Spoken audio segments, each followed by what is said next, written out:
Or to the cloud. Hello, I'm John Degree from Classical Historian. It's 2022 in the summertime, and we're here to introduce the teachers of Classical Historian Online Academy, Mrs. Degree and Mr. Degree. And we're going to begin with Mrs. Degree is going to begin speaking about elementary classrooms, and then we'll go on to Adam. And then at the end, we'll stay here for any questions and answers. Thank you for joining us. Hello, everyone. I'm Mrs. Degree. My first name is Tessa. It's a pleasure to meet you all. You will trade off with me. If you're staying for the duration of the talk, my husband will come afterwards and discuss the courses for the older children. He is right now with our daughter, our small daughter. So I'm just going to start off talking a little bit about myself. This is me, and this is our baby, Amalia. As I said before, my name is Mrs. Degree, Tessa Degree, and I am a wife, mom of one child, Amalia, and a second one on the way, and I am the teacher of the elementary courses. I have a deep love for history and teaching. Not only do I teach history to children, but I'm also an English teacher here where I live in Prague, and I'll get to that later, but a little bit more about myself. I studied my bachelor's at University of California, Santa Barbara, and there I studied political science and dance. And even in high school, I already had developed an interest in history, and this continued throughout my studies at UCSB. After meeting my husband in Thailand, we moved here to Prague, the Czech Republic, and we continued our studies. I studied philosophy, politics, and economics. So when I teach, my teaching is really informed by my education, and I'm also trained as an English teacher. So I bring all of that into my classes, even though I'm teaching the littlest ones. I think those are the main points about me. In general, I love taking care of my daughter, teaching, hiking, going to the theater when we get the opportunity, although with one small baby and another baby on the way, it's not happening as often as I would like. So that's about me.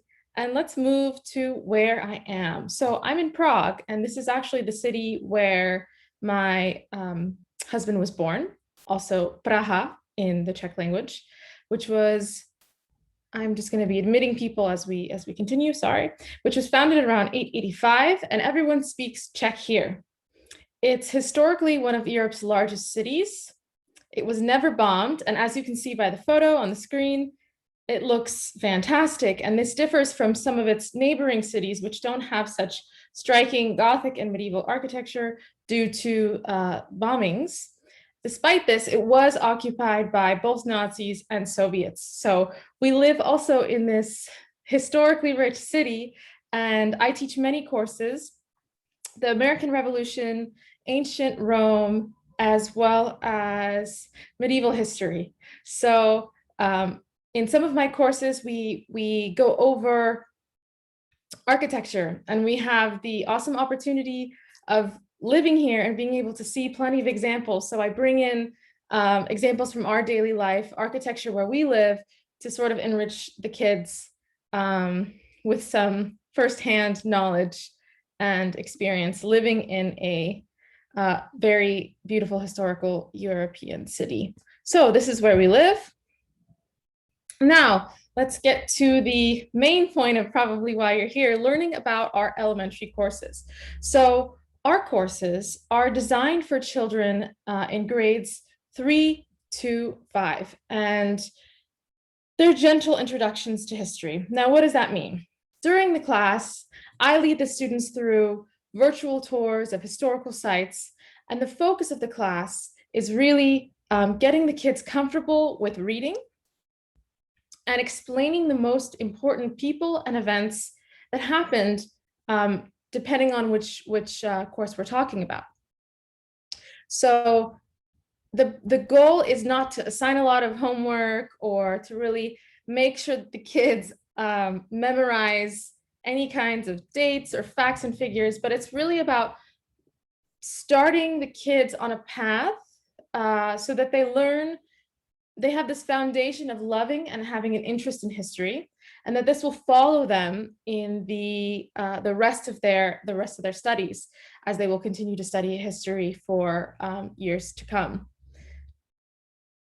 So we have optional homework assignments. Sometimes we have presentations as well. All of this, of course, is to build on what we do in the class itself. Yes, so the classes are conducted through Zoom. And I think when I first started teaching, I was a little bit nervous that we wouldn't be able to maintain the same sort of environment as an in-person class, but I'm really happy to report that after doing this for many years, I think I've found strategies to incorporate outside resources other than the text that we're reading, like these virtual tours where we will go to see Pompeii, and we'll look at the ruins, and we'll go take a tour of the Notre Dame. And the kids really feel immersed and also connected with one another, more than I had thought prior to having tried teaching over Zoom. So that's, if you haven't done that with your kids before, please don't worry. I think it's actually a great opportunity for them to meet kids across the US and learn in actually a really new and exciting way. Okay, let's continue on to the curriculum. So we use, in all three of my courses, ancient Rome, the American Revolution, and medieval history, medieval Europe specifically. We do have some supplemental chapters at the end of our 30 weeks where I include other medieval empires, so we can see how it compares to Europe, but it's not the focus.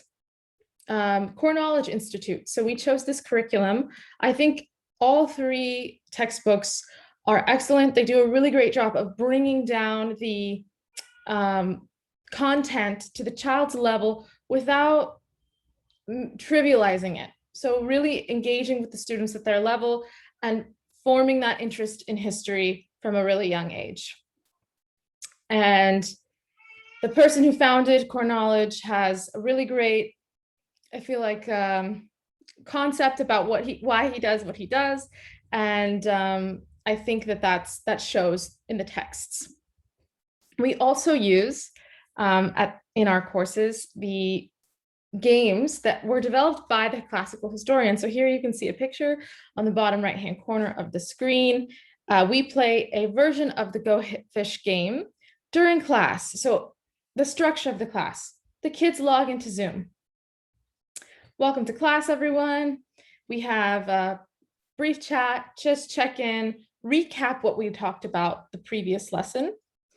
And we always start off the class with a big question. So the kids have a focus while they're reading. And we read.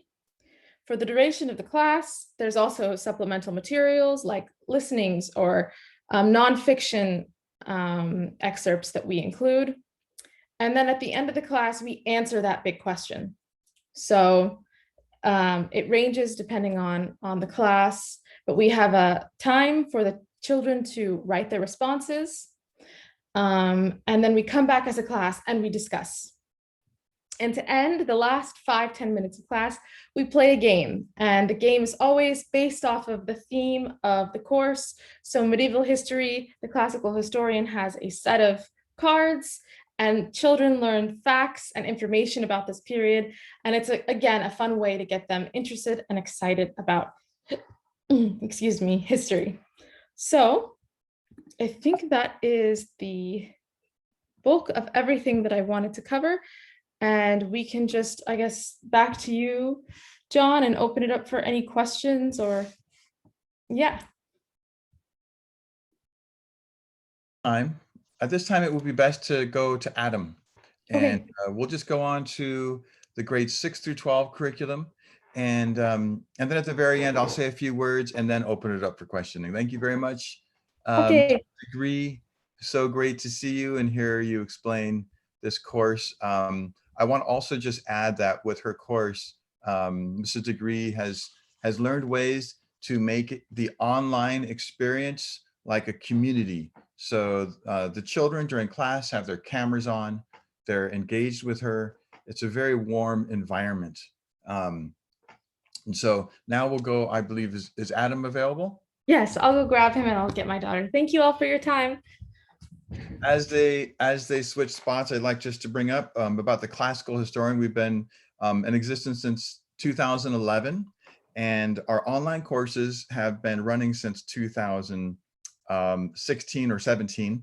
We have example lessons on our website, and all of our courses and curriculum follow our mission statement, which is to promote and defend Western civilization, to foster Judeo-Christian principles in a loving environment, to nurture critical thinking skills among children, and always to do everything in a fun and creative and an age-appropriate manner. Our mission statement's available on our website if you want to go ahead and look into that. And my own family, we've been homeschooling for 19 years now. Adam was our oldest student. And as you see now, he's very successful and happily married to a wonderful woman. And we couldn't be more proud of him and his wife. And we're so lucky and fortunate to have them as our teachers. I've been a public school teacher for the past 25 school years, and our courses are designed for students in homeschool, and also they can be used by charter school students. So just a few of those ideas there I wanted to throw out at you. And now we'll go ahead to Adam to discuss, he's going to introduce to us his courses for grades 6 through 12. All right. Thanks, Dad. And hello, everyone. First off, I do want to apologize. My wife and I are living kind of in between apartments right now. So I'm not able to be in my home office, and the lighting isn't quite what I would like it to be, but thank you for tuning in. And I know my wife already told you quite a bit about our life. I just wanted to introduce myself and highlight some of the kind of influences on my thinking and on my teaching.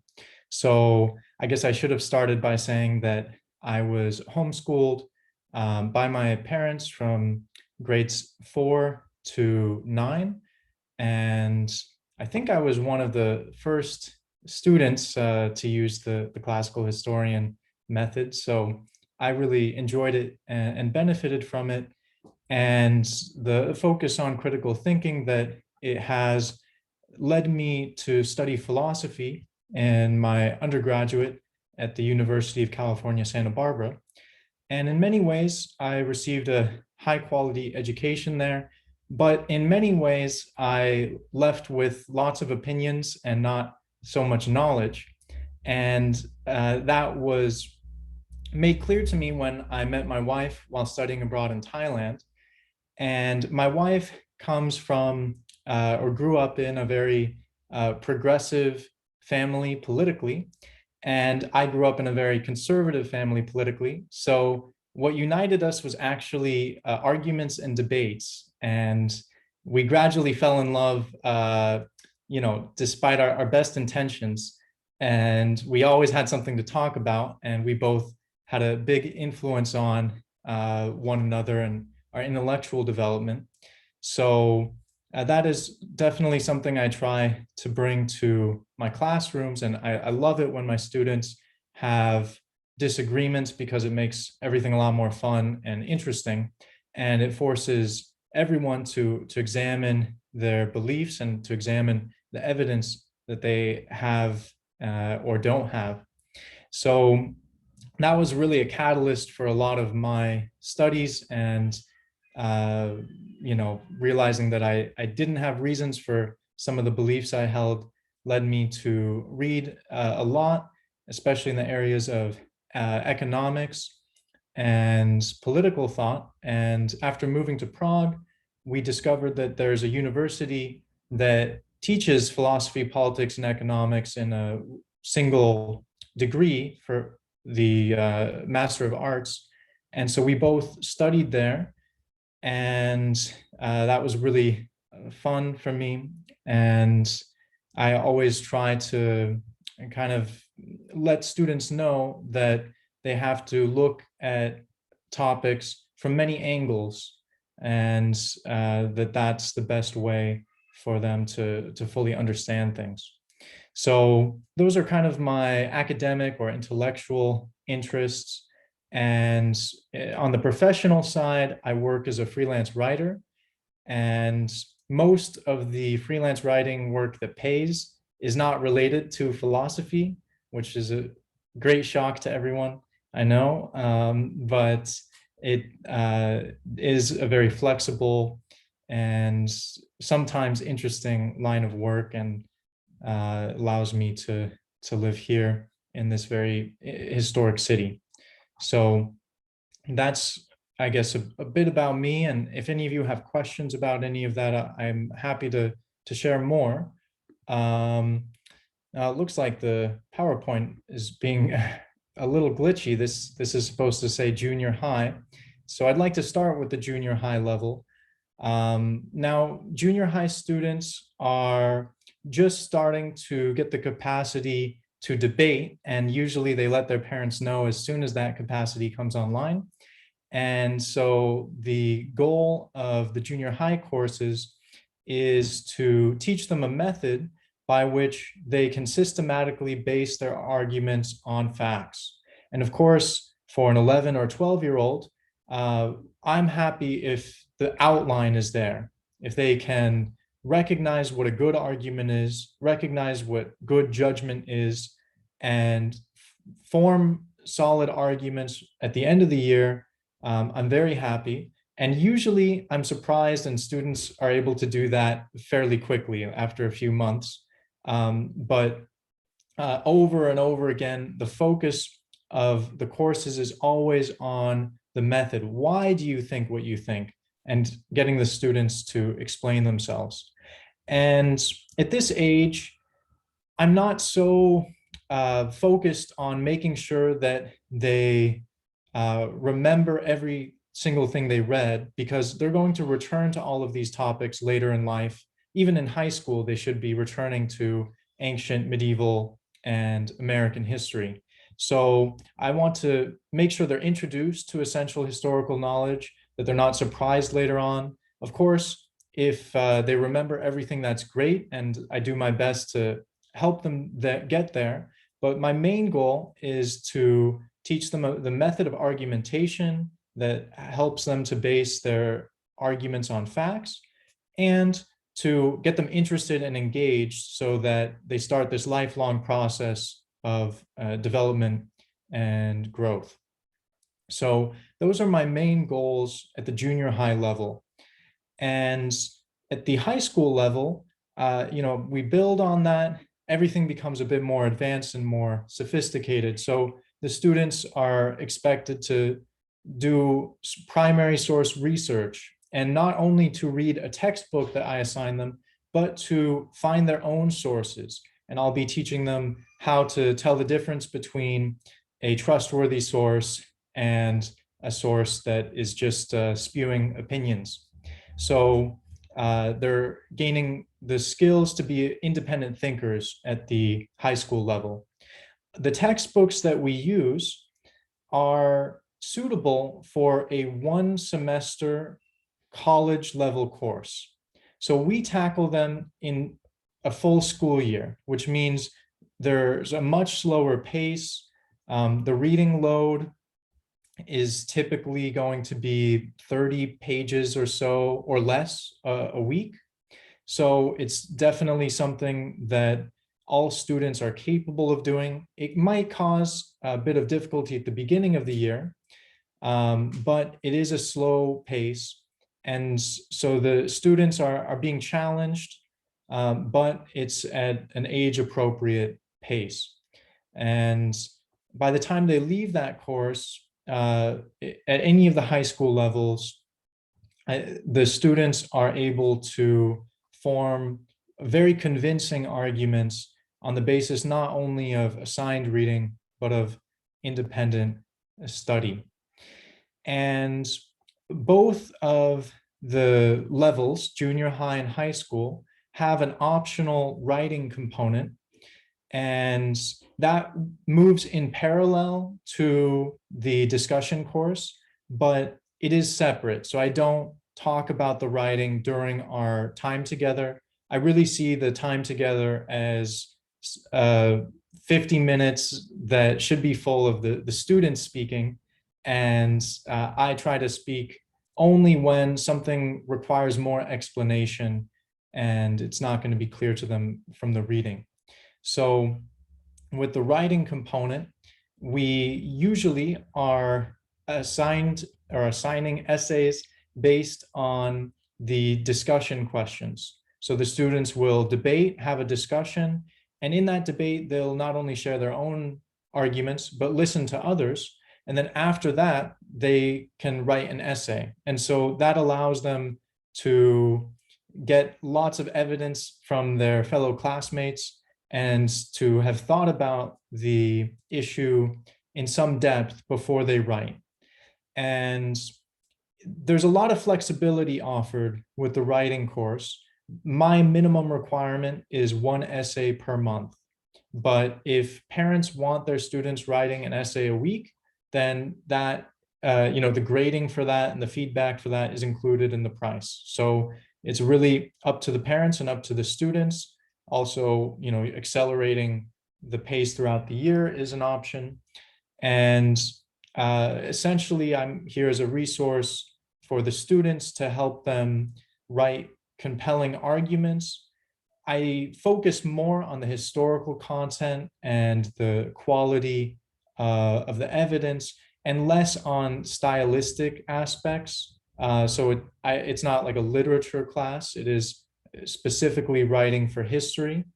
But there's definitely going to be an emphasis on writing, an engaging introduction and having a proper structure that applies far beyond history.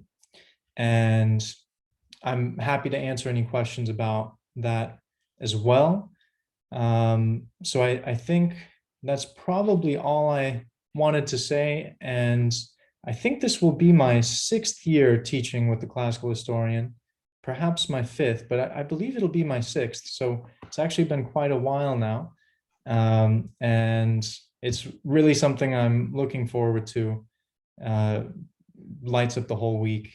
And yeah, if you have any questions for me, either now or later, I can be reached at adam@classicalhistorian.com. So I'm happy to answer them. And okay, I think I'll go ahead and begin with the first question. And okay. I just want to say one of the reasons that why my wife and I were really motivated to found classical historian and teach homeschool is we wanted to instill in our children very strong Christian religious principles.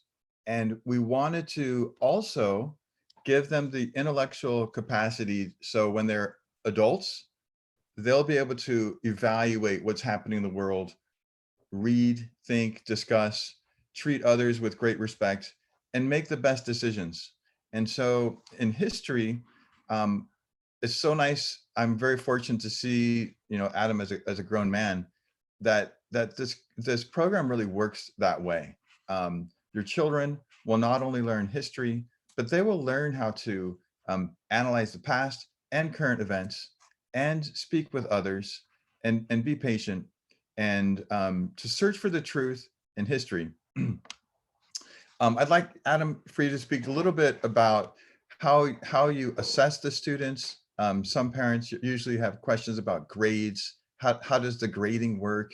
And also your openness to work with parents if they have anything that they need, what's the best way to reach you? And if you have any issues, if a parent says, my daughter, for example, is really nervous to speak in class, can you help her?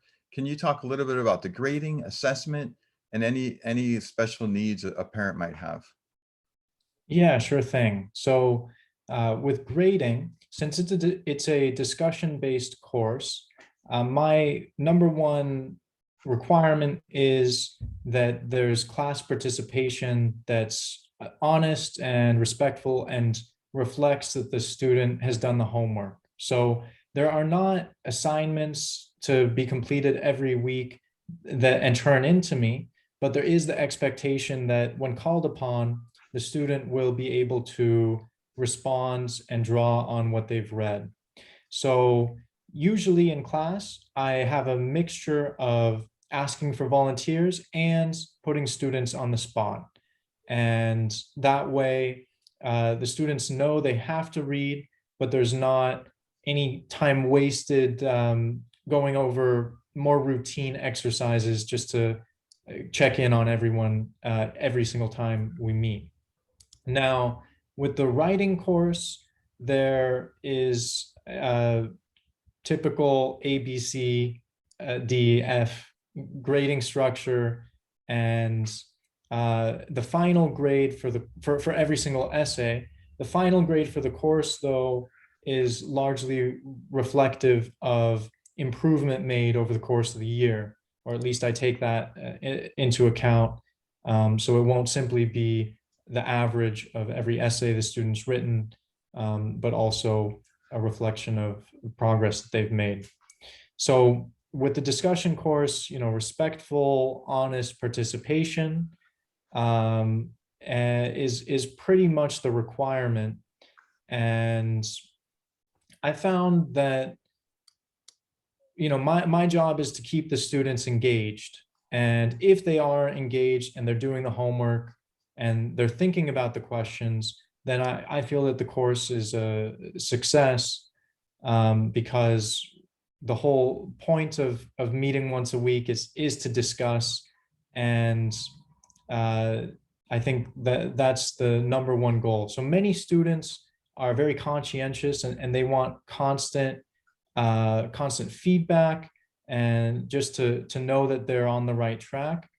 And I also want the course to be a bit of a lesson in more independent study and independent responsibility, so that the students have the confidence to know that if they are honestly doing their best in the homework time that they have and in class, that they are learning. And so they're not just shooting for a high grade, but learning those skills. So there might be less feedback than they're used to. There'll be a grade at the first quarter, and then at the end of the first semester, and then at the end of the year. So there is feedback in that fashion, and almost all students successfully complete those requirements. So so it's really a matter of their own effort and discipline in doing that. And as my dad mentioned, any special needs that parents have or special requests, I'm very flexible. This is a service we're providing for you and your family. So I am happy to do, whatever to make sure it's valuable for you. And that might include, for some students, structuring assignments in a different way, or providing feedback of a certain kind, or at the end of the year, writing letters of recommendation. So whatever it might be, please don't hesitate to reach out. And I change things every year. Usually I change 2 or 3 things every year based on student or parent feedback. So it is, it's very important to me to take whatever, needs you have into consideration, and please don't hesitate to reach out. So again, the email is just adam@classicalhistorian.com. And I think that my email is also on my page on the website. So if you lose your notes, you can always find it there. Was there a question that I missed? No, I think you covered everything. Thank you very much. Does Sure anyone thing. else have a question that they'd like to say or comment? You could just start talking because we're a small group here, or raise your hand, whatever you're comfortable with. Okay, I see. I think Leanna Hagen. What was your question?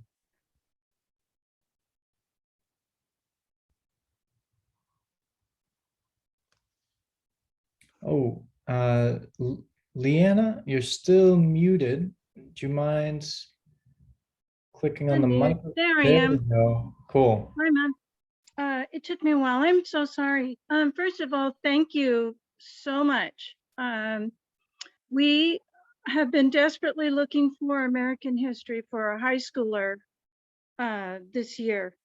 And in Northern California, in the Silicon Valley, groups have disbanded all over the place. So many people gone. There's nothing here anymore.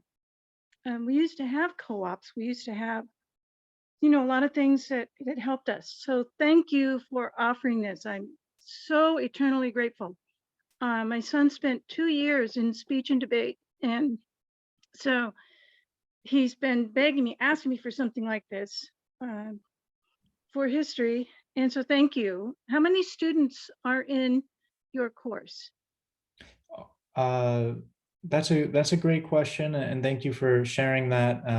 Myself being a refugee from California, I know it's pretty hard to stick around in the Golden State these days. Yeah, but Southern California is different. There's a lot more down there now than there is up here in the Silicon Valley. Things are it's kind of sad.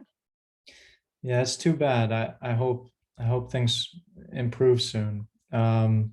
So class size varies year to year, but the average, it doesn't vary too far from the average. So American history, the high school level courses have typically around 10 students, sometimes 2 or 3 less, sometimes 2 or 3 more. We cap our classes at 18 students, and we've reached that cap a few times. And the reason for that is that, you know, in a discussion class, there can't be too many people, otherwise there's no discussion. So, so usually it's around 10, and it does vary based on who signs up. I would like to speak just briefly about that. I was looking at a few other companies' courses, and I was surprised to see that on one of the companies, they capped their student enrollment per class at 50. Yeah. And there's another company that doesn't list what their cap is because they don't have a cap. And what they do is they have a couple of teachers who will discuss with each other, and then they'll post surveys for the kids to fill out typing, but they don't want the kids to talk because there's so many of them in there. And we've been, I guess, fortunate to continue with our philosophy where we really want to build these skills in kids, and they won't be able to build them if they're not able to speak. Very good. Yes, we experienced that problem when my grandson had to do school via Zoom during the pandemic. Same thing with 30 kids in the classroom. They just, you know, they wouldn't let the kids discuss, and I was sad. So one other question I have for you then is, are you sending these assessments to parents so that we can have something in the transcript? Absolutely. So I send the quarterly semester assignments to parents, and I try to offer both a grade and some feedback on the student's performance. Sometimes the feedback isn't necessary because the students, you know, exceeding expectations, but sometimes there'll be certain areas to work on, and so I let parents know there. Very good. Yeah, and if I could just offer one thought, it's very interesting living in Prague because it has a very recent totalitarian past. Yes. And yeah, like everyone over the age of 40 has full memories of what it was like to live under what they call actually existing socialism. Yeah. And the interesting thing is, in 1987 and in 1988, if you asked at that time it was Czechoslovakia, so if you asked the Czechoslovaks, do you support communism? Everyone said yes. Almost everyone in society towed the line, worked with the secret police, the active dissidents were very few in number. Something like 1,500 signed a document that called on the government to enforce its own laws. So it's a very simple document. It's called Charter 77. Didn't call for revolution or anything. So in 1988, there were about 1,000 people in a 14 million country who had the guts to sign the document. And in 1989, the communists were kicked out of power, and everyone suddenly hated communism. So it's very interesting to see these historical examples where there's a big shift in society. Usually it's not gradual. Usually it happens all at once. And I don't know if that applies everywhere, but I think about that a lot when I see various problems in the United States, that it's hard to know what people really think if they have grown used to something, and maybe they actually don't like it very much. I wanted to comment quickly about the assessment, and that the activities and skills that take place in our classrooms are the highest level of activity that a history student will ever do. You know, the very beginning level is memorization. And so what I found is, if the student can perform at that highest level, then they will have mastered the lower levels in order to get there. So the assessment is really spot on. Students who can say what they think, back it up with evidence and logic, and then disagree with someone or agree with someone or change their mind based on that, they will remember all of that history they learned, and they'll be interested and excited about it. A practical thing I want to note is homework is listed on the last PowerPoint slide. So during the discussion, or at the very end, that last slide, as you see now, is blank. We'll have the homework. And so the goal is, if the student misses the class, he can go on to the recording, watch the recording, go to that last slide. There he has the homework. So it's a very simple way to give out the homework, and we strive to put the recordings up before midnight, the day of the class. So the class takes place, and then I'm supposed to put up the recording before midnight. I almost always get that done correctly. Sometimes I'll forget, but almost always get that done correctly. And the recordings are there without the faces of the students. So during the course, we really urge the students to put their cameras on, so they're present, and it gets more of a community feel. You get to know someone, you know what they look like, how they sound. But for the recordings, it's there without the faces. So some parents wanted that for privacy concerns. So any other questions? I have one more. Okay. Is there a testing system that you have, or is this just based on all the wonderful content that you've already mentioned? So for the discussions, there's no tests. It's just my sense of how the students are performing in the discussions. Sometimes there'll be pop quizzes to make sure that everyone's on their feet and doing the homework, but the grade is based pretty much purely on participation. Excellent. All right. Thank you. Thank you. And Aaliyah, I hope I'm saying that correctly. Hi, everyone. So my question is actually for can you guys hear me okay? Perfect. So my question is for the elementary levels. What does the home look like after the class has taken place? What can the parents do, or what are the parents expected to do with their child to prepare them for the next week? Because I think your wife mentioned there's not a whole lot of homework. So how would the children continue their learning at home? Okay, so my wife is here to answer that question. And I'll go back to babysitting duty. So thank you. Sorry to pull you away. Hey, I'm sorry. I only heard I heard elementary and I came in Yes. afterwards. Could you repeat the question for me? Yeah, so I'm just curious to know how I would be able to help my child, or how someone would be able to help their child at home after the class has taken place. So I know that there's not a ton of homework, but yeah, what would the rest of the days look like for a parent? So I like to think of this course, and it's not exactly the same with my husband's courses, but as teaching the kids how to learn and discuss, and particularly for the elementary classes, it's about reading and being able to pinpoint what the most important events are. So outside of what we're doing in that class, we work through the entire textbook in 30 weeks.